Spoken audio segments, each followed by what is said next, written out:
讲到这陆军航空特战指挥部金门两车侦察营，也就是咱俗称的海量蛙兵，有一名姓陈的下属，今早起伫咧受水训练的时阵，无细力渡水，就赶紧甲伊送到金门病院急救。虽然是有恢复这喘气心跳，不过情形无乐观，下晡也转到台北的三军总病院继续医治。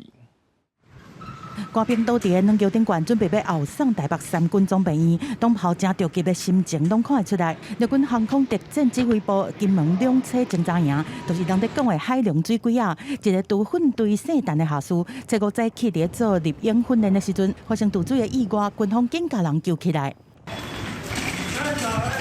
姓陈的下属送去金门病院急救了后，恢复呼吸心跳，但是状况同款无乐观。经过评估，决定后送本岛，下晡到台北三总，互医方接手替伊积极来治疗。本部将会全面检视维安风险管控的机制，还有应处的程序，避免类案再生，确为部队训练的安全。国军特种部队之一的海龙水鬼啊，过去就是互对方听到名就惊掉的水鬼啊，主要伫咧澎湖、金门、马祖这离岛，任务是真多元，会当执行海域巡弋、水文侦查、运补护航。啊，未正式变做海龙水鬼啊的官兵叫做渡关啊。专家讲，这阵渡关啊爱接受美军陆边无啊的协训，加上上尾克兰州的考验，通过才会当变做海龙水鬼啊。但是关强度的训练嘛，藏受伤的关风险。最简单的蛙人操，还有水中长泳、潜水、武装求渡、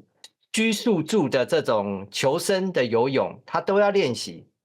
那目前来讲，看起来啊，他们是在准备克难州之前的准备动作。专家建议国军甲渡训队对金门刷去本岛，若是训练的时阵发生意外，本岛的医疗资源比离岛较丰富，会当确保官兵得到较完善的治疗。记者综合报道。